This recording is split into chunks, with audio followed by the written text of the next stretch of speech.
Hey everyone, welcome back to a super episode of the Retro Gamers Podcast. Larry here.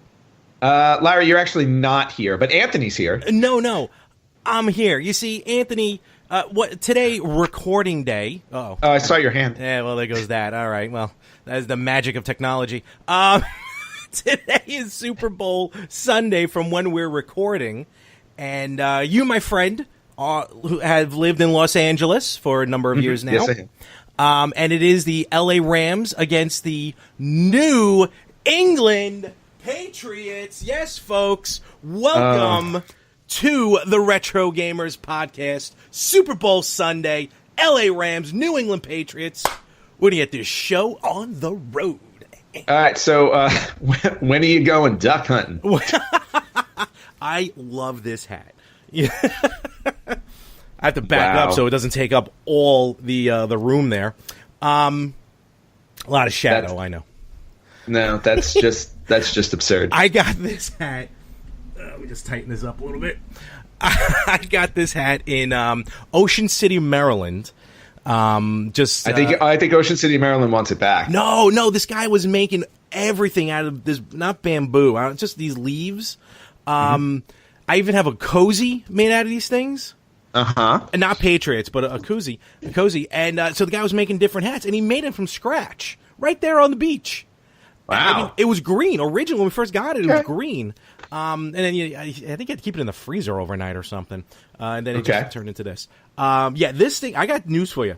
It will keep you warm a little bit. Okay. It keeps the sun out. And at least for the first segment, it is staying on my head. Nice. So well, and it's a special. We're doing a special football themed segment, so it seems to make sense. Absolutely. I brought something football themed with me too. Oh, did you? Okay, what do you got? I did. I know it's not a traditional football. But it really kind of is. So this is my football for the Super Bowl party today. How dare you? And like all footballs, when you score a touchdown, what do the players usually like to do? Well, for a while they were not allowed to spike the ball because right, but they're totally allowed to spike the ball now, right? Yes. Really? Yes. Okay. Ready? Wait, what? Not now. What are you doing? There's legs on it. Oh! What? What was that? That was me spiking the football. What? You didn't even score a touchdown. Oh, trust me, that was a touchdown. What? There was legs on it and everything. Not anymore. Oh my God! Is this what you waited for? You knew the Rams were going to, and the Pats are going to be in the Super Bowl? I had planned this whole thing. I knew the Rams were in the Super Bowl and that I would be able to do this. Actually, it survived. Oh, see? That is equipment, my friend. It's a durable little sucker. I'm going to... I can't believe you did that. I'm going to safe to assume the innards may not be working anymore. Well, you know what? I'll turn it on later and find out. You shake it, you hear a little rattling in there? Wait, here. Wait, ready? Nope, it's intact. No, it's still good. It's all good. Son of a button. All right. Although it did lose the eyepiece, so I have a new pair of headwear. It did. God damn it! I can't. The divot on your floor right now, the dent, I should say, on your floor. I have hardwood floors. I'm all good. Oh, look, you look like Batman. or Virtual Boy. Let's not do that. That was awesome. No, it wasn't. That was terrible. That was awesome. See, I even got you to admit it was ruining awesome, my day. God, only one other thing. What's really going to ruin your day is when the Patriots lose to the Rams later. Well, we will see. Of course, by the time this airs, we're going to know the true outcome of the game. That is correct. But since we're actually recording on Super Bowl Sunday, we figured it'd be kind of cool to talk about the history of the Madden simulation, the Madden Super Bowl simulation. Mm-hmm. They've been doing Madden. Of course, first of all, let's talk about the game, Madden football, or now as we know, it's just Madden 19. Exactly. Game's been around since the early 90s. Probably the best football series that's ever come out on home console. And they kind of got a lock on that when they signed the deal with the NFL. That pretty made them the only game in town, literally, to be able to make an NFL game, which was a little wacky there at first. But hey, listen, money's money. That's true. I've played a few of them. As much as I'm a Pats fan, and I'll watch the game and everything. I really didn't get like. I don't know, I kind of like the older Madden games than the new, and that's not, hey, look, we're on the retro gamers. I don't know, I just kind of like the simplicity of the older games. Well, I remember they were a lot easier. They were just a lot easier to play because as somebody who's not a really huge football fan, and there was a pocket of time where I actually was, but it's just one of those things that comes and goes for me. And I do enjoy watching the Super Bowl and not for the commercials. I enjoy watching the Super Bowl for the actual game. But when I would play video games, I gotta say, like the original, like the 8-bit ones, like Tecmo Bowl, just football, like the 10-yard fight. The simple ones I felt were it was easy to pick up and play because, you ran around with the ball, you passed it. It had the screen where you chose what formation you wanted. Nothing uber complicated. Now, of course, fast forward to today, you've got, everything in there from start to finish, obviously fully simulated. You have the stadiums, you have career mode, weather. Weather. Like there's so many factors involved. It's practically like you're playing football. Of course you're not because you're sitting on your butt. But no, something about the older ones. Even when they first started going 3D, like I remember playing NFL Quarterback Club on the N64, and that was actually really entertaining. So, and then of course the ESPN 2K series that they did. Oh, yeah, and we've talked about this before. I think as a single game, like 1 year, one game, I think ESPN NFL, ESPN 2K5, best game out, and it was on the original Xbox or 360.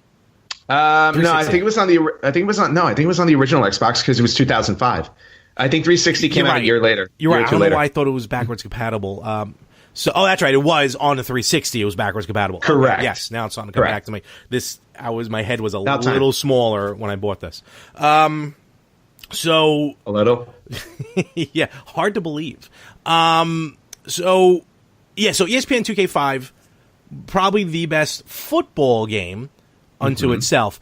But Madden, again, ever since taking over the licensing and pretty much putting a monopoly on the genre, at least, look, the games are still awesome, but there's a fun factor that plays in on Super Bowl, well, before Super Bowl Sunday, but that has played into the actual game. And, I hope Roger Goodell is not listening, because the fact that we're even saying Super Bowl, who knows how long this episode will stay on the air. We're going to get sued. But to your point, and this is also something that it's not just something that gets covered by gamers. This is something literally that every news site, every sports page actually covers this. Yep.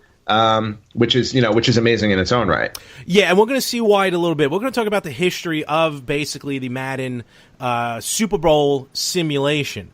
The Madden curse is a whole nother subject we can get into another time. And that's not subject to just Madden. I was about to ask that because as much as everyone knows, just to touch very briefly, the Madden curse, the cover athlete of the Madden football game usually always got injured, like a season-ending injury. Has that happened? A little adjustment there. Oh, all right, cool. I like it. We're on the fly. Has that been the case for I know you love hockey, so has that been the case with NHL? Well, oddly enough, it happened 2 or 3 years in a row for the NHL. Mm-hmm. So they started saying that the curse was spreading. Yeah. But I think it's subsided on the NHL side. I don't know about the MLB side because I don't pay attention to baseball. Yeah, I never really heard much about baseball or basketball on those ends. No, it's the Madden curse is the bigger one. Well, hence because it's Madden's football. John Madden, the guy who refuses to fly anywhere. I don't blame him, and it created the turducken, the greatest stuffing of 3 animals into each other I've ever seen. The only stuffing of 3 animals I've ever heard of. I've been to Vegas, but anyway. So as have I. So first, let's talk about this year's Super Bowl. And it's funny in doing my research for this. before I went to the actual, I don't know why it didn't dawn on me just to go to easports.com, but like everyone did their simulation. Everyone ran a simulation for this football game. So obviously it is what it is. You know, it's meant to be fun, but with the new stats, the current stats in these games, because for a while, remember, you bought a game, one of these sports games, and that's it. You were stuck with whatever it was. And, you know, it wasn't until we had these systems hooking up to the internet, we can download rosters, current rosters, or even current stats, you know, where now it could be completely up to date. And so now it's starting to make a turn. But as much as everyone else does the corny tradition of running their own Super Bowl simulation, go to Facebook at our Facebook page, because you'll see one more. That's right. We ran a, well, of course, we're doing the Super Bowl Sunday, but we ran a Super Bowl simulation of the Patriots versus the Rams in 8-bit style on Tecmo Super Bowl. Actually, I guess maybe that's 16-bit, actually. No, that was NES. Tecmo Super Bowl was on NES? Mm-hmm. Oh, I thought it was on Super NES. Yeah. Okay. Nope, it was on NES. So you can check it. You can check out if you just want to see exactly how our simulation ran and whether or not it was correct. You can go to our Facebook page and check it out. Way back in '91. Yes. So let's talk about the current simulation. So let's get right to it. Well, let's put the cart before the horse. And the Madden NFL 19 has predicted that the LA Rams will beat the New England Patriots. They robbed them of their 6th Super Bowl win by a score of 30-27. That's right. Tom Brady's other hand is going to stay naked. Giselle. So, you know, the Rams back in L.A. after leaving for a long time. Hey, was there a big hoopla when the Rams came back? There actually was. I was surprised because, you know, the city had been without a football team for such a long time that news of the Rams coming back became a big deal, huge fanfare. Also going to the LA Coliseum. That's cool. For their games, which are really cool, at least until the new stadium is built in, I think it'll be up in 2020. Okay. So, okay. But the funnier thing about the LA Rams coming back is the Chargers are also coming back too, or came back to LA. Nobody cares. I'm going to be honest with you. I didn't even realize the Chargers went back to LA. See? I thought they were still in San Diego. I don't know if they've left San Diego yet, or like this is literally why. Like I have LA not Chargers. really followed football in the last few years. All I know is that the Chargers and the Rams are both going to be LA based, and then the Oakland Raiders are shipping out to Las Vegas. So, they're going to Vegas. Oh, that's right. The Raiders are going to Vegas. Yes. Oakland's really pissed off about it because they don't want to lose the Raiders. But I have to say, I was in Las Vegas a couple weeks ago, and I saw the stadium underway, and it's looking nice. It's right by the Strip, not too far from the other state, the indoor stadium that they built, the arena that they built. I'm trying to think of the name of the arena for their hockey team, the Golden Knights. Okay. So if Vegas wasn't crowded before, it's definitely going to be crowded during football season now. I didn't realize the Chargers and the Rams are actually going to share the same football stadium. That is correct. Much like they're sharing the same, like the Jets and the They're Giants. sharing the same stadium, and probably with the number of Charger fans that they have to fill the seats, the games will probably go on at the same time. So, oh yes. So let's get right into it. We're going to break this down for some of you sports nerds out there. Basically, the Pats took over in the first quarter, scoring the touchdown, and the Rams had nothing on the board there. The Patriots kept their lead in the second quarter, adding a field goal to their score, making it 10-3. Rams starting to come back, and they come back in a big way in the third quarter. No, Larry, I think you're reading it wrong. What? No. The Patriots in the second quarter scored a touchdown and a field goal, while the Rams only scored a field goal. Me, I'm adding. You're by right. The end of the first half, Patriots are up 17-3. I'm adding. I'm literally thought they were just adding on to it. You're right. Again, blood flow. So let's go into the third quarter, at which that point The Rams were like, you know what? We forgot to show up, so let's now finally hit the field. And the Rams in the third quarter score 17 points to the Patriots 3. And now we got a tie score, 20-20, going into the fourth. Thank you very much. And going into the fourth quarter, the Rams seal it up with their 10 points, with the Pats scoring another touchdown, but it wasn't worth it as the game ends 30-27. And the Super Bowl MVP in the simulation is Aaron Donald. So we'll see how that works out in the real game. Yes, we will. Some quick highlights, very quick highlights. We had, let's see, Rams got their field goal in the second quarter, like we said. Nothing major there. Oh, 46-yard pass touchdown from Woods. From Goff to Woods in the third quarter. And, of course, Gronk with his 32-yard field goal in the third quarter. This is just some of the quick highlights. No, that's not Gronk. That's Gosk. Goskowski. What? The guy who almost got arrested at WrestleMania. And, yes. And then break down a little bit further. I mean, let's compare the quarterbacks in the game. Again, there's so much, difference here. Brady, 22 for 29, 287 passing yards, 2 touchdowns, 1 interception, and Jared Goff. Yep. I was going to say Jeff. Jared Goff. I don't watch that much football this season. 23 completions out of 38 attempts, 303 passing yards, 2 touchdowns, 1 interception as well. And, the defense did pretty good. The LA Rams sacked. Oh, that's why they gave him MVP. Donald sacked Brady 4 times in this game. That'll do it. That's going to do it right there, to be honest with you. Yeah. Pats had a couple sacks.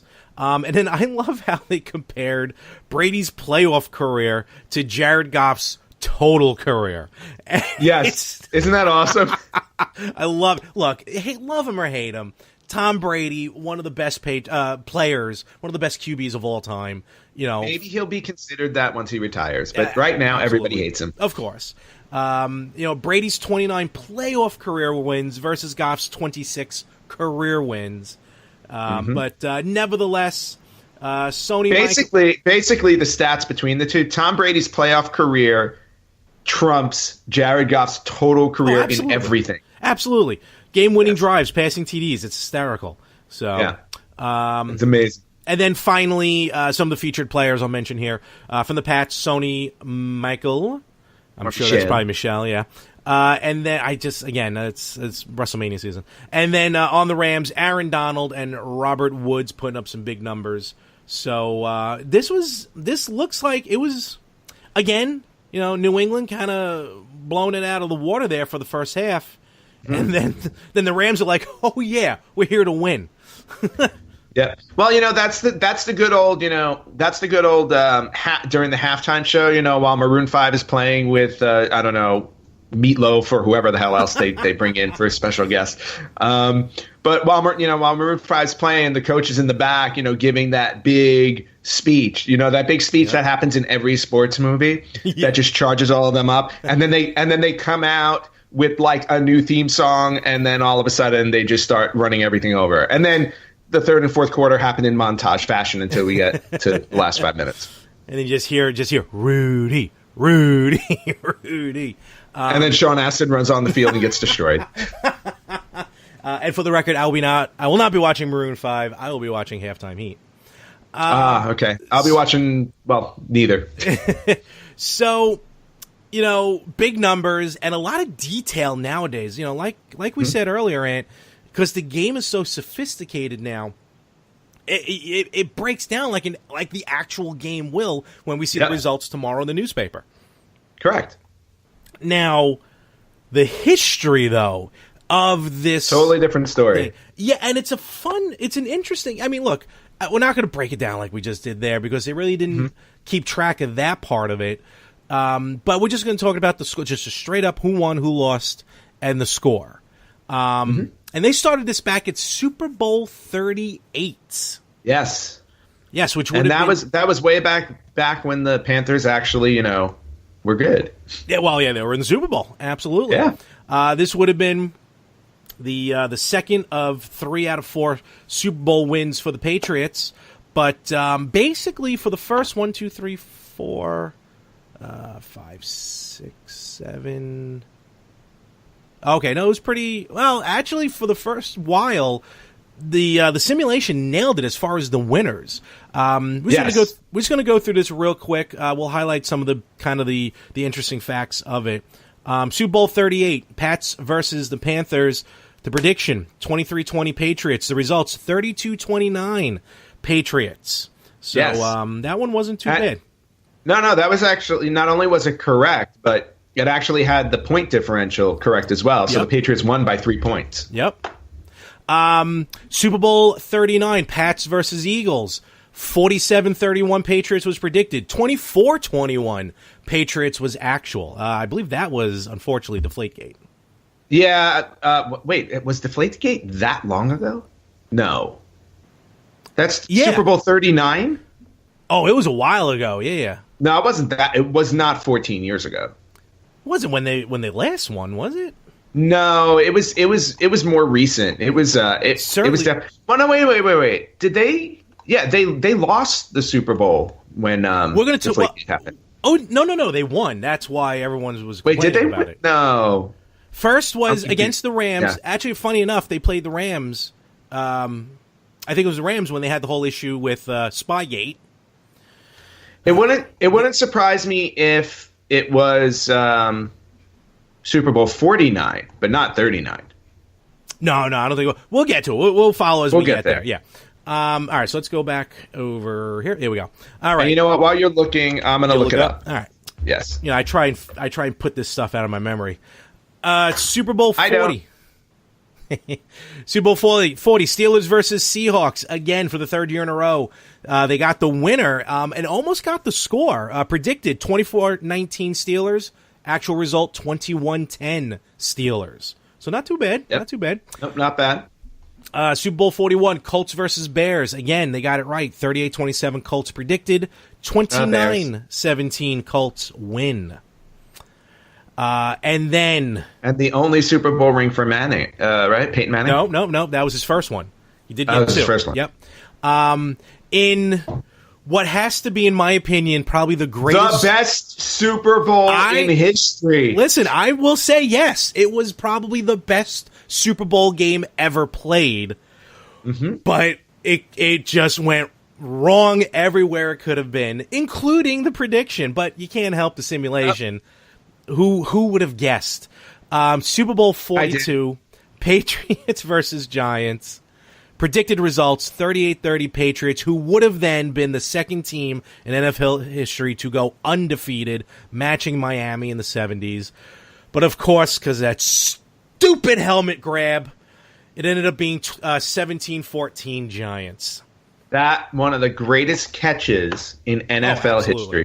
That, again, agreed. Yeah. All right. And moving on to 43. Absolutely. As soon as I get my page back. We had the Steelers versus the Cardinals. Mm-hmm. And the predicted result were the Steelers over 28-24. The actual result was actually really close. Steelers went over 27-23. So it was only a couple of points difference there. Yeah. Which is cool. Absolutely. And now the simulation is back on track because the Pats and Giants was the first time that it got the prediction wrong. Yes.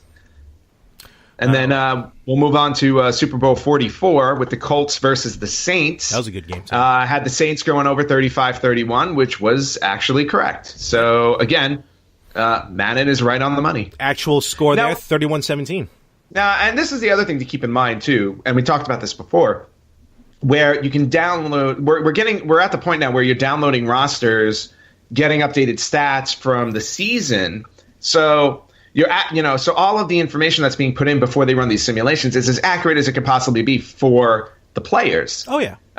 So it just seems to make sense that, a lot of these predictions actually wound up being correct. Like at this point, we're seven simulations in and only one of them is wrong. And to be fair, all joking aside, I mean, the odds-on favorite were the Pats against the Giants. Again, all jokes aside, they were 17-0 going into that game. So it was, and the Giants were a wild card.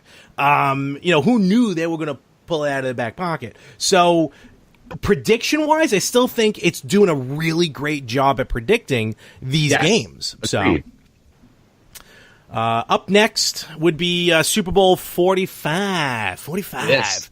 Steelers and Packers, two of the old-time teams here.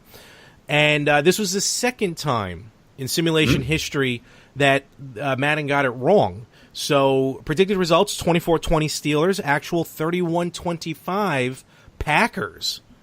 I don't remember. Do you remember who the favorite was in that? I'm not even going to venture to pretend like I know. So no, We'll just leave it there. I think it was I want to say the Packers. Okay. Because also I just don't like the Steelers because of the host of the Yin and the Yang podcast. But that's great. Yes. Hi, Anthony Chu. Super Bowl 41. Excuse me. Gotta do my. It's 46. Pay attention. You do know that Anthony's gonna hear this and rant about you now. At least now we have something to talk about. So exactly. Super Bowl 56, the rematch 4 years later, Giants and Patriots back in the Super Bowl. Where the Patriots would get their revenge, except they didn't. Yeah, and this time, though, Madden got it correct. Yes. Again, score very close. Predicted 27-24, Big Blue. Actual results 21-17, the miserable Giants. Very cool. The awesome Giants, who have 2 Super Bowl rings at the Patriots' expense. And Eli Manning, I think he was... No, he wasn't Super Bowl MVP that year. Because I remember... I think the first year was him. It was because Peyton Manning was the MVP the year before, and then Eli, and that was the first time brothers won consecutively MVPs. Yep. Might be the last. Well, yeah, you never know. Super Bowl 50, 45, 6, 47. 47. Come on, Larry. Ravens and the 49ers. No, you're Latin.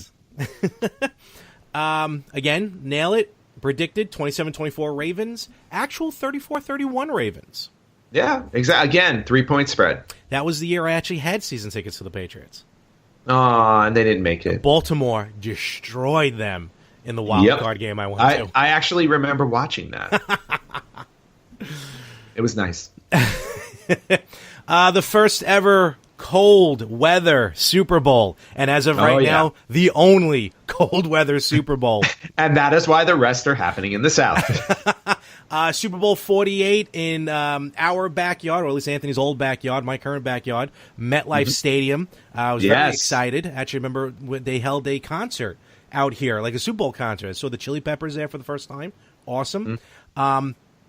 Now, I'd like to talk about this real quick. It was Steelers and the Broncos. No, Seahawks. God, you're right. I'm sorry. I apologize. That's just me getting hit in the head too much. Seahawks. You're not reading. No, you need to take the hat off. I'm staring at the logos, too. That doesn't help any. Seahawks and Broncos. Now, going into this, the Broncos were a lock. Peyton Manning just left Indianapolis. He's playing with, maybe not just left, but he's playing with the Broncos. His career's starting to wind down. And, I mean, the Broncos were just dominant.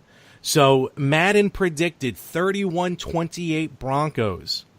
And what happened? By God, did this go in a different direction. Yeah. Pete Carroll and the Seahawks. Go ahead. No, I was going to say, probably the most incorrect you can get for a Super Bowl prediction here. And the biggest lopsided Super Bowl in history. Because Pete Carroll and the Seahawks just said, you know what, Broncos? Screw you and your high-altitude weather, playing. We like the cold. And they beat them 43-8. It's insane. Ooh. That's just sad. And at that point, the NFL said, MetLife, we bid you adieu.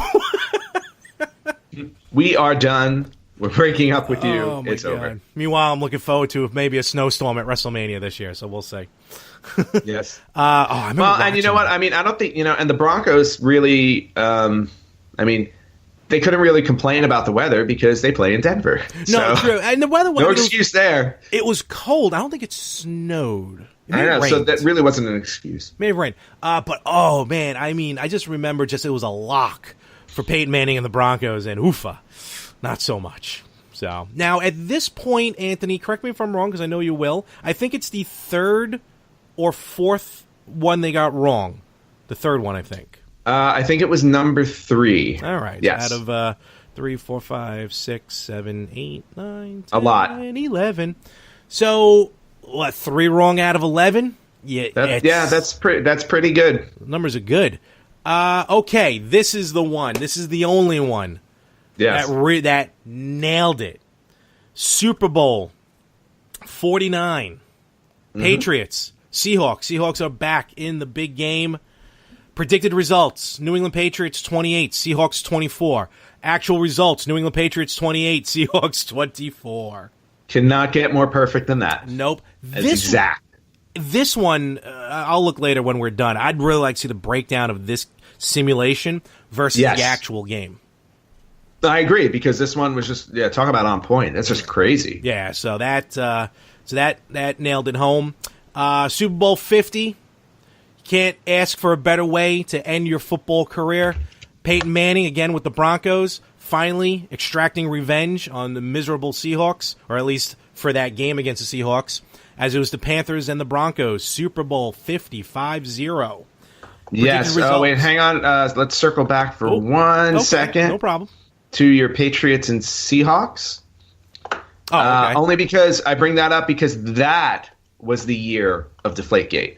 Because it was the AFC Championship game of the with the Patriots against the Colts, where Deflategate happened. I remember the Colts being involved. That's right. The Colts were involved. The Patriots won the game 45-7. And that was and then Deflategate happened, which I don't get because both teams used the ball. In any event, one team wasn't prepared. They weigh them before the game. Sure. XFL 2020. So Super Bowl 50. Again, score after coming off a perfect score, a perfect prediction. Madden pretty much almost nailed it again. Predicted 24-20 Panthers. Well, never mind. No, they didn't. Well, I was just going to say, they didn't really predict this one. Well, the score, though, at least the score you can almost count. Right. Predicted 24-20 Panthers, actual 24-10 Broncos, and Peyton Manning retires with his second Super Bowl win. That's right. Well, he had to retire with a second ring, otherwise his little brother wouldn't have let him live it down. Honestly. I mean, can you imagine them in like a retirement home like 50 years from now? What about Eli's just laughing at him with his 2 rings, and Peyton's only got the 1. What about the third son, who's like an accountant or something like that? Yeah, he's the pariah. Well, Archie Manning's like, what happened? Where did I go? What are you talking about? Archie basically earns his living probably doing their taxes. No, Archie Manning's the father. Oh. Well, whatever the Manning brother is. I think it's Colton or something. I don't follow the Manning family like you. I'm not a stalker. Oh, come on. Peyton Manning was awesome on Saturday Night Live. I did not see it. Let's now go to Super Bowl 51. This is another one. I would love to see the breakdown because this is the game that it was the Patriots against the Falcons. The Falcons were destroying the Pats. Yes, Absolutely they were. Destroying the Pats. I remember that well. We're going into like minutes left in the third. It was like 24-3 or something or 31-3. I think it was 24. Yeah, it was some crazy number. It really was. I mean, the Pats were just pooping the bed. There was no way they were coming back. And Tom Brady. And then Deflategate 2 happened. Oh, stop Nobody knows about that one. Nope. I think Giselle said something to Tom, and Brady's like, you know what? F this. Let's go win a Super Bowl. Yeah, I'm sure she gave him motivation in the half. and just came back and ran over. Oh, it was 27-3 because the Pats scored all their points unanswered. That's right. They just went on a run. And and it was just like game over. So prediction, 27-24 Pats, actual 34-28 Pats. Well, I mean, at least the prediction was right. The game didn't look like it was going to be right. I remember sitting there after halftime. I'm like, you know what? They're going to lose this game. Whatever. I like Atlanta. Congratulations to the Falcons. And Brady just looked into the camera and just went, watch this. And then we're going to start wrapping it up here with Super Bowl 52, Pats versus Eagles. Predicted 24-20 Patriots. Actual 41-33 Eagles. Yeah, that was a crazy game last year. That was just a crazy game. Yeah, that one was another nutty one. Yeah, and now just to point out really quickly. Yes. When Madden first started predicting, right, it was really on point. Now, the last 5 years, to your point, when they're putting in all the stats, all the players, everything up to date, leading into the Super Bowl. 3 out of the last 5 have been wrong. Interesting. Yeah, and now if we go back just very quickly, I mean, just to take a look, let's try and put 2 and 2 together. You know, Pats and Falcons, again, Brady just a woken sleeping giant out of nowhere. And then, well, now it was really the only one that to me had some. Oh, and was the Super Bowl up in MetLife? Was that one of the last 5? Which one was that? Super Bowl 49. Excuse me, 48. Yes, it was. Super Bowl 48, again, no one saw that coming with the Broncos. Right, but still, you know, apart. it'll be interesting to see since, like, the last 5 years, 3 of them have been incorrect. But overall, we're talking 15 years, and out of the 15 years, they 10 correct, 5 wrong. That's actually a pretty decent. Oh, absolutely. That's actually a pretty decent NFL season. Yeah, yeah, and you can't always take away the human element factor. So, of course. And but interesting to see. So now we have the stats again. When we're recording, Super Bowl hasn't happened yet, but by the time this drops, we'll be able to compare and contrast. But and are you going to be doing? I know you said you'll be kind of not really watching the game. Well, you're watching the game, but no, I'll be watching the game. I have a couple of I had a couple of party invitations. Okay, but I kind of started a project in my house that is upsetting my home, so I'll have to see when I get that done. Maybe I'll head out for the half. Okay, and we'll see what happens. All right, cool. Yeah, I got a Super Bowl party to be heading to. Got to go pick up that cheese and cracker platter that I ordered. And hopefully, don't eat before I bring it to the house. Don't you dare. And other than that, I'm going to go out into the into the swamp and see what I can do out there with some gator wrestling. Yeah, you enjoy that. You enjoy that, and hopefully one of those gators will not eat you. I'm not that cruel, but will eat that goddamn hat. This hat is awesome. Okay, so now if we haven't talked about enough football for you guys, I had to take the hat off. The hat had to come off because it was so awful. It was actually my Skype stopped recording because it couldn't handle the hat. Boom. But anyway, since we haven't talked enough football, I have decided for this mini segment to talk about this week's canceled game of the week. Oh, okay. And it is a football game. Oh, really? So this week's canceled game of the week is NFL Retro Football, also known as Retro Studios Football. It was being developed by Retro Studios, which you might know as the developers of 2 very important franchises, the Metroid Prime series and the Donkey Kong Country series. Yes, and in fact, just real quick, they're going back. Metroid Prime 4 got completely scratched and starting from the beginning, and Nintendo's going to them because they originally made, like you said, Metroid Prime, so they're going to be part of Metroid Prime 4. Exactly. But during their time with Nintendo back in the late 90s, which is when they actually started with they started somewhere around 98. I think that was when their first Metroid game came out, or Donkey Kong Country, when they started doing those. But so Retro Studios was approached by Nintendo to create a football game. So for the GameCube, not for the N64, but for the GameCube. Okay. It was canceled in February 2001. And what happened was Nintendo wanted a game. Now, initially, it was rumored that this was going to be a Mario-themed football game. Ooh. But Nintendo decided, instead of going the Mario route, they wanted this to be a more mature game. So they wanted it to be an actual football game, as realistic as possible. So Retro Studios was working on it, but in the early stages of their company, they were dealing with financial issues and things like that. They were struggling to get by. They had layoffs and stuff. And then Nintendo offered the company Metroid in 2000. Okay. And Metroid pretty much saved Retro Studios. That's good. Okay. So then one of the GameCube games. So then they get to the GameCube version of NFL Retro Football. It was going to be a traditional football game. And the rumor was it was also probably going to be the first football game to include a creator player mode. Ooh, that would have been cool. Which would have been interesting and monumental at the time.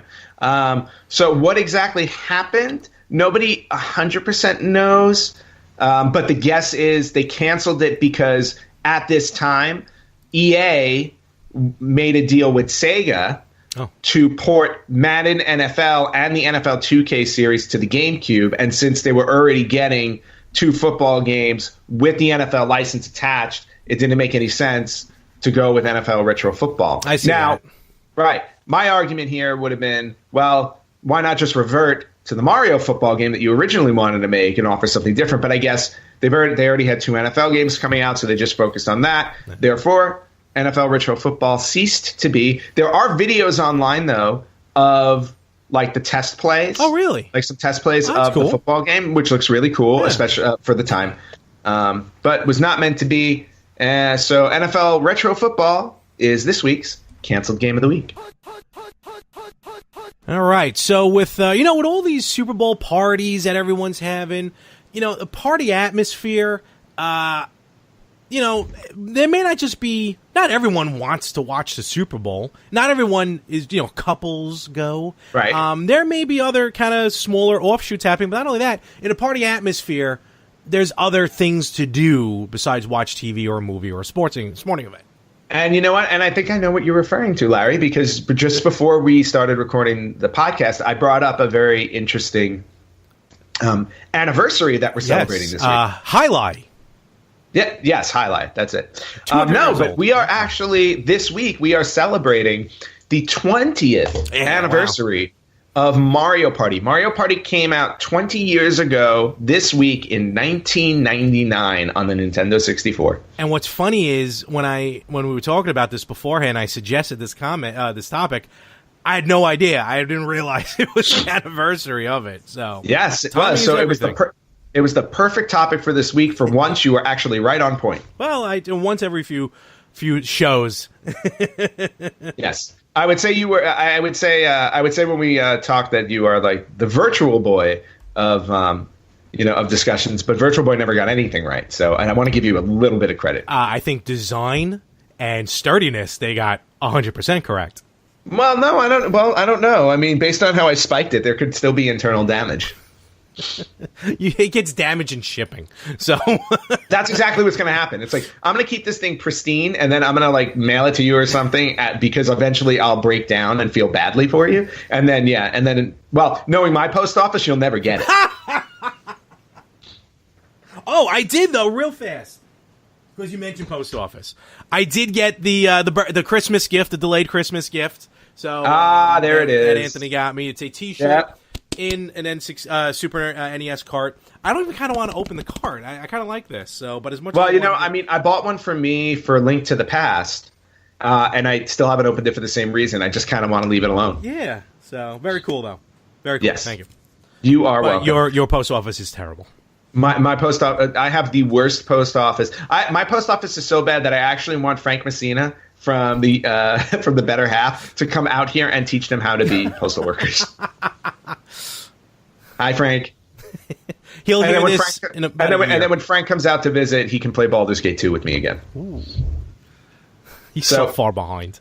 I know. So anyway, we're talking, Mario Party celebrating its 20th anniversary, and we've covered Mario Party a couple of times here. In fact, I think we covered it last year around this time as well. Well, and when the new one came out, so we streamed it when I was there. And when the new one came out. And also going through our Retro Gamers podcast archive, we had done, in January of 2018, we had talked about video games that were becoming board games, because I was in Barnes & Noble and I saw the Centipede board game based on the original video game. Yep.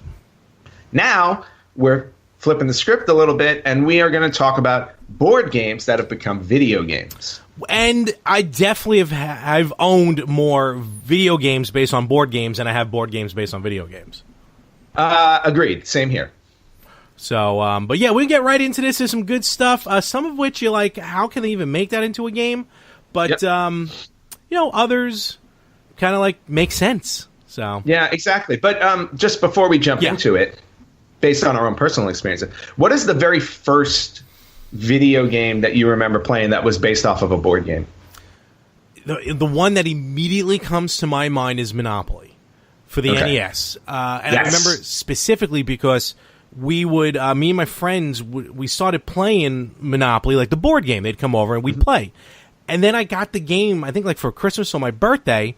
And then what we did was we ended up transferring the game, the physical game, to the NES game because the NES game had this weird like game editor that you can like start in the middle of a game and like you could just divvy up the property, the houses, and everything. Yeah, because when you played Monopoly, when you play Monopoly with your friends, the actual board game, sometimes you'd sit there for hours. Oh, now granted, we probably didn't play by the rules we were supposed to play by because I remember as a kid when we played Monopoly, it's like if you landed on a property that you didn't want, you just said no, and we kept playing. The actual rule in the game is if you don't want to buy the property goes up for auction. So somebody has to buy it at that point. And that's what makes the game goes faster. And that annoyed me so much about the NES version because I'm like, why am I auction? I don't want to auction this. I just want to skip it and move on.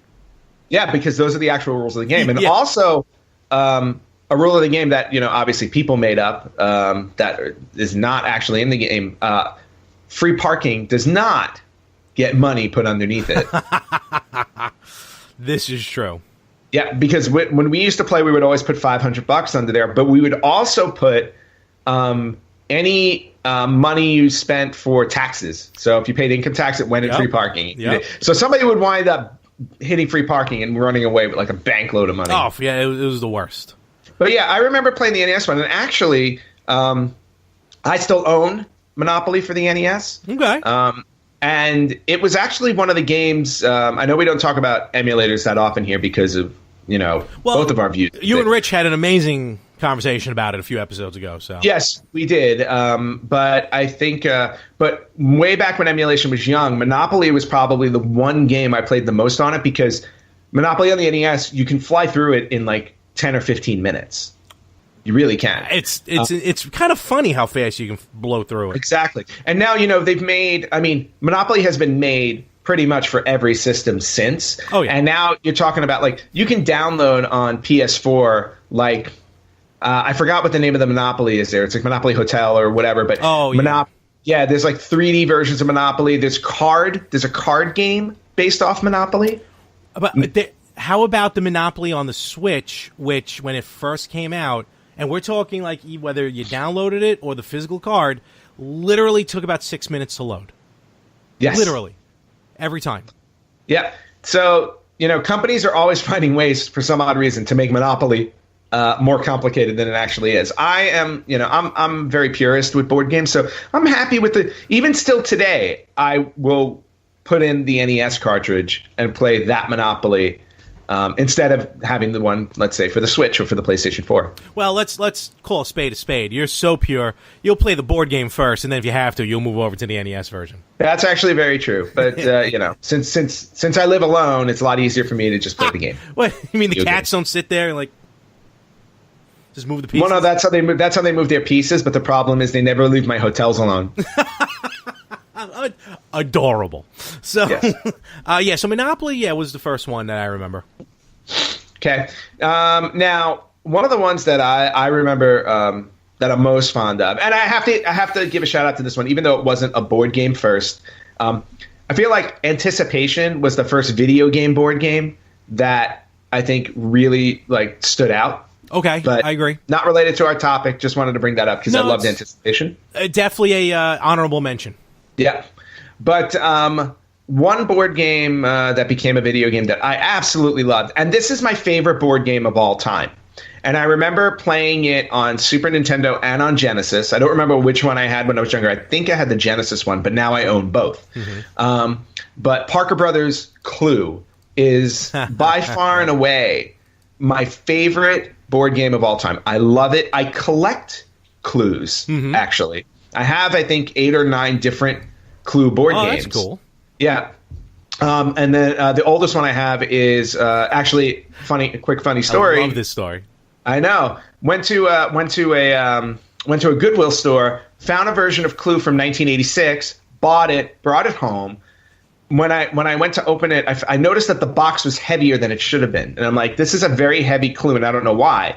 Because I bought the 86 version that I used to play as a kid. So it was awesome, adding it to my collection. And when I opened it up, inside there was the 1986 version of Clue and the board and all of the pieces for the 1963 version of Clue. That's insane. Which is insane.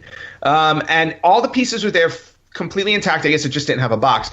I was so happy when I opened that box and found that. It was awesome. No, that's cool. Yeah, it was really cool. But getting back to the video game, what I always loved about Clue, especially in the video game version, is the difficulty levels on it, because it's not an easy game to play, because you're using deduction to try and figure out, who did it where and what weapon. And even when you're playing against the computer, they make it really, really hard, like the hard version on there. Like I would always play at the hardest level.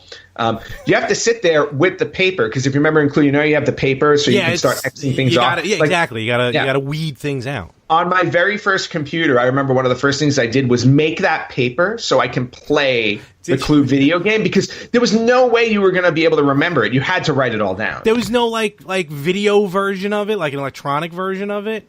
No, there was no electronic version in the game, so you had to keep track on paper like you did when you played the board game. Yeah. But still, absolutely love it, and even to the point where every time I go to a video game store, whether it's Game Dude or a Gamer's Paradise in Las Vegas, wherever the hell I go, I'm always looking out for Hasbro. I think it was Hasbro. Hasbro put out those Family Game Night series, right? Yeah, like especially on the Wii and stuff. Yeah, right. So Family Game Night 3 for Xbox 360 has Clue on it. Oh.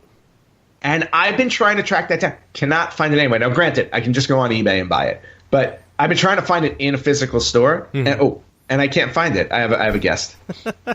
Hello again. Yeah, he seems to show up every week now. He's gonna have to. Hello. Hello. Bye. Train him. Wow, that sounded louder than the Virtual Boy. No, nothing was louder than that.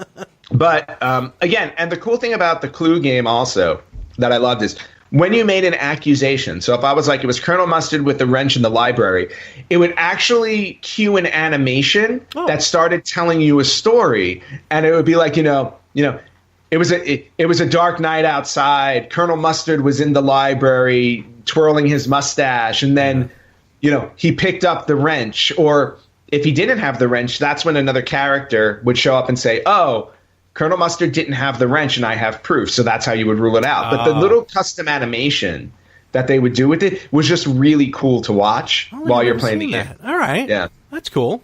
I highly recommend, again, the Super Nintendo or the Genesis version of Clue. Or if anybody out there has the 360 version, just send it to me. That is simple enough, right? It happens with other podcasts, for crying out loud. Why not? So that's cool. I mean, Clue, that's definitely like an in-depth game to really get into. I also enjoyed, and there's been multiple versions that have come out. Even the newest one just came out on the Switch. Something like Trivial Pursuit.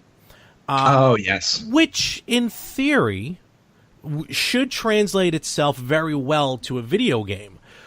But this is where we start having the issue of the random questions repeating themselves very quickly. And that's what deterred me from those type of video games, like based on those question board games. I love like a trivia board game.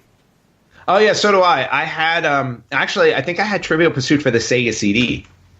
Ooh, I feel like I may have as well. Hey. Yeah, that's the one I remember playing the most. Okay. On there. And then I was going to bring up something else, Trivial Pursuit. No, I wasn't. I was going to switch over to something else. I'm trying to remember. I think it was the original Xbox version of Trivial Pursuit. I think it was like Trivial Pursuit Live or something. That's the first one I remember where they actually made it a point where, like, it kept track of the questions. Yes. So you really wouldn't get... I mean, you'd have to play a bunch of times before at some point they started repeating.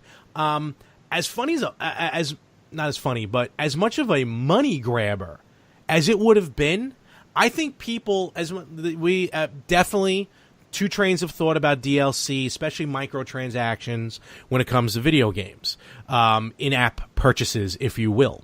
Yes. But I feel like games like Trivial Pursuit or like Millionaire, Weakest Link if it was still around, I think those, you would get more people on board to buy question packs as in-game downloads.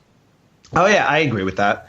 And I think there are games today that do offer that. Starting to do it now, yeah. They're starting to do it now, which is really cool. Yep. So, but you just reminded me of another game that I wanted to bring up. And there are a series of these games, board games, because they theme them out like crazy. Do you remember Seen It? I had a pen and pad. I was going to write it down because I thought you were going with something else. Because in my head, Seen It popped in. I love Seen It on the Xbox 360. Yeah, Seen It on the Xbox 360 was great because it came with 4 controllers. Yep. So every person had their own controller, and it had the buttons on it. And then on the very top, it was a round buzzer. So it was, you had green, blue, red, and yellow, I think. The colors of the buttons on the Xbox. Yeah, the colors of the buttons on the Xbox. And everybody, you just handed them out, when you guys wanted to play Seen It, and then off you went. And it just played awesome. Had all the different fun puzzles and stuff like that. That was definitely, now granted, the board game itself was kind of halfway there because it would use video clues and stuff. Yeah. You had a DVD that came with it, but the Xbox 360 version, countless hours of entertainment just playing that online. And I believe they had download packs for that as well. There was, I remember Seen It that was specific to movies and stuff like that. So they did. The first one had a couple, but then they just started releasing them physically. There would be other versions of Seen It. It started to get watered down a little bit near the end. But I remember that I vividly, I would go to my, before they were married and my cousins were living in sin in their own apartment, we would go over and hang out, a ton of us. Are you on fire? No, it's my phone. Ignore it. Okay. We would go over to their apartment. I would bring Seen It with all 4 controllers and my memory card, because the Xbox 360 actually you were able to bring with you a memory card, and we would play. All of us would just play ad nauseum. And what was annoying is, and I don't do this a lot. In fact, I never do this, but I will say this, and I actually hated it for it. I destroyed everybody every single time. Because I knew all the movies. You memorized all the answers. No. I didn't. You memorized all the answers. You played it ad nauseum and memorized all the answers. Scouts honor. I did not remember anything. It's just wow. I just knew all the answers. You just defaced the Scouts. How dare you? Ouch. I just knew all the answers, and it wasn't until now that was my cousin Jamie and her now husband Eric. It wasn't until my cousin Brianne and now her husband Jim, but I think like right before they started dating, we kind of like the games came just weren't fun anymore, and we all kind of everyone started getting families and stuff, so we started hanging out like that. Jim is the only one. In fact, you know what? I know hopefully he's listening now. I'm going to call him out if I can find the game. I do challenge Jim. He's the only one that, besides you, Ant, that can really run me for my money in Seen It. And I think one day we'll do that. We'll do a live stream on it. And he knows a lot of movie trivia as well. I was going to say, that's a great crossover episode when I come in. Let's have you, Frank, Anthony Chu, and myself in a Seen It showdown. Oh, I got to find my controllers. Okay. Yeah. Okay. Or just buy them again. I'm trying not to do that. All right. I know. That's why you just found Castlevania Bloodlines. Okay. So. Oh, that's right. Shh. Yeah. So there goes with that. Don't tell anybody. Don't tell anybody that I've had it all this time. I had it, then I sold it because then all of a sudden I started doing a podcast about video games. Who knew? Mm-hmm. Your fault. Seen It. Probably my favorite type of board game like that of all time. All right, and moving on to other ones, I was just going to throw out really quickly. Aside from Clue, I'm a big Scrabble nut. Okay, I don't remember seeing much Scrabble. Yeah, well, there aren't a lot of Scrabble games now. I think the first Scrabble game I ever owned was on the PlayStation, the original PlayStation. Oh wow, okay. And I used to always play, and at this time I was still young, living at home. I would always play against my mother because my mother and I, that's our game. Mm-hmm. We play Scrabble all the time, like the board game. But when we were playing the video game. Now, there's always a drawback to playing a video game version of it, because when you're playing other players, they're not supposed to see your tiles, and you can see everybody's tiles. Now, granted, I never let that affect what I was going to play on the board anyway. So, but I would always play my mom, and I love my mother to death. I don't know where she gets the resolve for this, because I wouldn't be able to do it. I beat her every single time, and I'm not even kidding you. When I say every single time, I mean every single time. And God bless her. She just rolls with it because she enjoys playing, and I'm like that too. But I also. Yeah, but I'm more competitive than she is. I also enjoy winning, so I just don't let up. Oh, boy, dude. No, I'm terrible. But then they came out with, again, Family Game Night on 360. The first one had Scrabble on it. There were two games actually on it that I played all the time. It was Scrabble and Boggle, because I love Boggle also. Oh, I hate it. But, 1 year for Christmas, I bought my mom an Xbox 360. Oh. And I got her Family Game Night, and she, to this day, I mean, we're talking, at least 10 years, she still sits there and plays Scrabble and Boggle on the 360. That's cool. And it's awesome. Yeah, it's awesome. It's very cool. I remember, it's like I didn't, it's funny you mention that, like the ones you kind of had to, some people had to turn away from the screen, while you were choosing your tiles or picking or whatever like that. We talked about this in the past. It's probably one of the first board games in Civilization, but Othello. Yes, I love Othello. Very simple game. It was white versus black as far as like checker pieces they look like, and you just fill up the board, and if you surround your enemy, all the pieces in the middle turn to your color. Very simple, very straightforward. I had it on the NES, and I just played it ad nauseum. I didn't have it on the NES, but I had a game that basically took the Othello game and licensed it, and it was the Spot, the 7-Up mascot. Totally makes sense. If you played the first Spot game on the NES, not the second one, because the second one was a side-scrolling game. I can't believe that 7-Up Spot had two video games, but then again, Yo Noid had a video game, so whatever. Avoid the Noid. But anyway, they took Spot and they turned it into an Othello game as well, which is interesting. Another game I like, which it's not a board game, but let's face facts, and I'm not talking poker and stuff like that, but card games I think would also be part of this category. You can lump them in. Uno. I remember Uno's awesome. When Xbox 360 came out and Xbox Live hit, Uno was a free download. Now, you can still get that same exact version now. I think it's like $5 or something like that. Yeah. But I actually played, and it was online. That's what was cool about it. It was free, and you were able to play online with others, hence the idea of promoting Xbox Live. I played hours of Uno online. It was just so much fun. Oh, so did I. I mean, well, plus it was in the infancy of Xbox Live, so it was just cool to go online and play other people in anything. And Uno was such a basic game, and it's a universal game. So, it's translated all around the world. So it's just very easy to, go on Uno and just play other people. It was a lot of fun. I did it all the time, too. In Spain, is Uno called one? Yes. Okay, cool.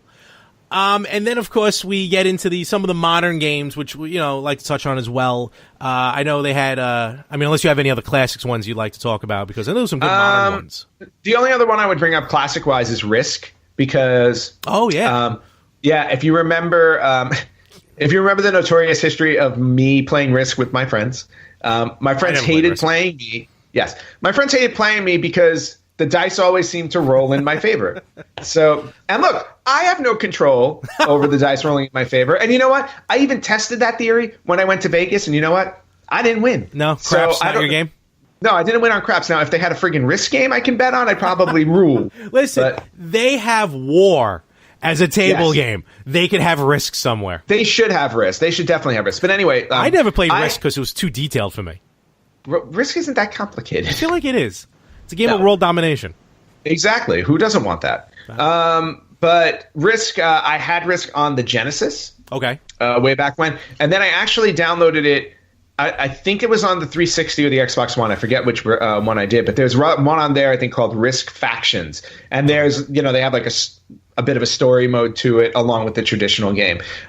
Just another one to throw out there because I really enjoy playing Risk. No, those are very cool. Some modern ones like Jenga on the Wii kind of makes sense. Fun. Those are just ones you like. I mean, obviously it's not that hard to set up a Jenga game. But nope. The Wii got a lot of those weird type of games. Funny enough, Atari put that out. You would think that'd be some sort of weird third party. Oh, interesting. Yeah. A game. But how about current games? That's what I was going to say. It was on 360, but it is backwards compatible on the Xbox One. And this game you introduced me to, and I fell in love with this board game big time. Ticket to Ride. I love Ticket to Ride. Absolutely love Ticket to Ride. It's great. Yeah, the board game itself is awesome. But then to your point, you can download it on console. You can even download it on your phone. I have Ticket to Ride on my phone. Oh, do you? Yeah. I don't know if I've downloaded it. I'll have to check that out. Yeah, you can download Ticket to Ride on your phone. Another game that I'm personally obsessed with as well, board game wise, and my friends also. We love playing this game when we get together. It's Pandemic. Yes. And now I don't know if it's on a console, but it's definitely on mobile because I have it on my phone. It's coming out on the Switch. It's coming out on the Switch. Absolutely awesome game. And more importantly, and I feel like this has been happening more with more current board games than previous, co-op games. Oh, so it's everybody cooperating against the game itself. That's what you meant. Okay. Yeah, that's what I mean. In other words, all the players are working together to win the game as opposed to everybody for themselves. Mm-hmm. And Pandemic is one of those. Absolutely great, super fun game. Another board game that I love that is also that it came out on 360 on Xbox Live, Catan, Settlers of Catan. Oh yeah, another awesome game. If you haven't played it, I highly recommend it. It's also a competitive game, but there's co-op involved because you have to trade resources in order to build on the map. The map is different every time you play. It's really fun. See, that's where. Look, I'm not gonna fake being anything else like this. I like a very simple board game. Roll the dice, move. Like, I feel like a game like Catan that can go on for a long time, and there's like a lot of like trading and stuff. I don't know how much I could get into those. I know you love those. Yeah, I mean, well, it's a strategy-based game. Yeah. Well, you may not like Pandemic then. No, we've played Pandemic. I actually okay. Look, there's always an that's right. An exception. We did play it. Mm-hmm. Remember, you was too busy setting up that one game, and 3 hours later, you're like, you know what? Let's play something else because Mansions of Madness. That game, that game is basically a game. If you have to play it, you need a whole night to play it. Have you actually ever played it? Once. Are you still setting it up again for a second playthrough? Yes. So, and there's a multitude of other board games. Any others you want to mention it, or because it's just Carcassonne is another current game that's out there to play. If you haven't played the board game, it's another fun one. I'm trying to think of more current stuff, but I think that's really everything that pops, top of mind. All right, sounds good. If you have any fun board games that you like that have been translated to video games, let us know at the Facebook page, facebook.com/RetroGamersPodcast, and let us know what your favorite board game is, in general. Because one day we want to do a board game episode, like a straight-up board game episode as well. We're definitely going to do a board game episode because I have a stack of board games sitting back there on my shelf that we can talk about. All right, check it out in the future. All right, Larry, another week. Another set of retro birthdays. Oh, another one. All right. Happy birthday. One. So we did bring up Mario Party in our last segment that segued into our board game discussion. Mm-hmm. So once again, Mario Party came out this week in 1999. It's celebrating its 20th birthday. But there are two other birthdays I wanted to bring up. Okay. Really quickly. In 2002, on the Game Boy Advance. Now, correct me if I'm wrong, because you're the Game Boy expert here, not me. Sonic Advance came to the Game Boy Advance. Now, is that the first Sonic game to transition over to Nintendo? Yes, there definitely were not any on Game Boy of my recollection. So, yeah, that's because it was at around that time when the Advance Dreamcast came out. Went under. Dreamcast was pretty much done. Sega got out of the hardware business. Yep. So Sonic Advance. Sonic made his debut on the Game Boy Advance 17 years ago. Good Lord. A great game, too. I love that game. Fantastic. Yeah, absolutely. Awesome game. And then one other retro birthday I wanted to bring up. And this was actually an interesting one. This is almost a retro birthday / did you know? Because I definitely did not know this. Now, the original Castlevania was released in Japan on the Famicom disk system. Remember? Yes. It was not released on the Famicom itself. Yeah. That eventually it was released on the Famicom. Now, but Castlevania came out in what, 86? I would say so, yeah. 86, 87? Yeah. They did not make the cartridge version for the Famicom until 1993. Wow. So, and that came out, that was released this week. So 26 years ago this week, Castlevania finally came out on the Famicom in 93. Now, we've talked about that. Yeah, think about that for a second, though. Because by 93, the Super Nintendo was already 2 years in existence. Mm-hmm. But based on, and I've covered this on a Retro Spotlight, the Famicom was creating games for that system until 2001. Yeah. Which is insane. Like, Nintendo just kept going with that thing. So 1993 to them isn't all that big a deal. I was like, but still, when you think about it, 6 years after the disc system version came out, they finally came out with the cartridge version. I just thought that was interesting. If it ain't broke, don't fix it. Exactly. So, Sonic Advance, Mario Party, and Castlevania cartridge for the Famicom, we're wishing each and every one of you a very happy retro birthday.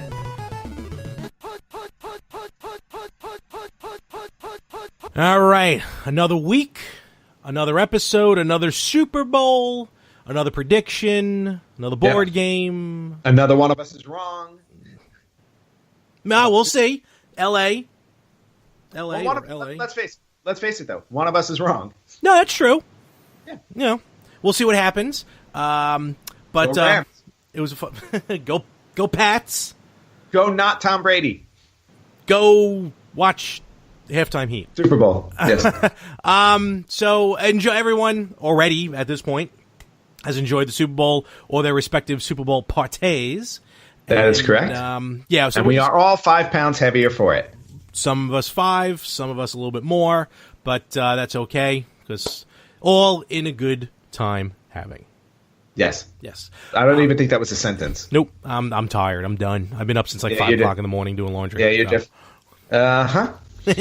So with that, we're going to bring this one to a close. As always, first and foremost, check out our other podcasts here at the More Family Podcasts. You got the Retro Gamers, of course, listening to right now. The Yin and the Yang podcast every Friday. The Better Half podcast every other Wednesday. And finally back for WrestleMania season, talking more wrestling, which will be every, give or take, Saturday at 6:05 p.m. Eastern. That's right, and I will be guest starring on Talking More Wrestling one of these days. You will. No, I got you. I'm going to have you. We're going to have the host of the Yin and the Yang podcast. We're going to have Brandon on to talk about the indie scene coming up during WrestleMania weekend. Nice. So we're going to be doing a lot of that coming up. And where can they find this show, though, on social media? Well, they've already found it because they're watching or listening as we speak. Yes, but this is not social media. That is very true. You can find us all over the place. You can find us on Instagram at Retro Gamers Podcast or Retro Gamers Pod. No, Retro Gamers Podcast, sorry. See, I don't even remember these things because I'm not very social media savvy. Find us on Instagram at Retro Gamers Podcast. You can find us on Facebook at facebook.com/Retro Gamers Podcast. You can find us on our website at www.theretrogamers.com. You can listen to us on Spreaker, Amazon Alexa, iHeartRadio, basically every place that has podcasts, you can find us there. You can also email us if you have any questions or you want to tell us how awesome I am and Larry isn't. You can email us at email@theretrogamers.com. We're getting new fans every time. We're getting, a lot of people are emailing us, giving us suggestions as well. So we definitely appreciate it. We love hearing from everybody. Continue to share the live stream, share the podcast. Just simply share the podcast from whatever app you listen on. They all have share options. And, of course, the 5-star ratings at Apple Podcasts. That's really what will help us get through this. And let your friends, let your family know about your favorite retro gaming podcast, which is this one, because we will catch you right here next week on the Retro Gamers Podcast.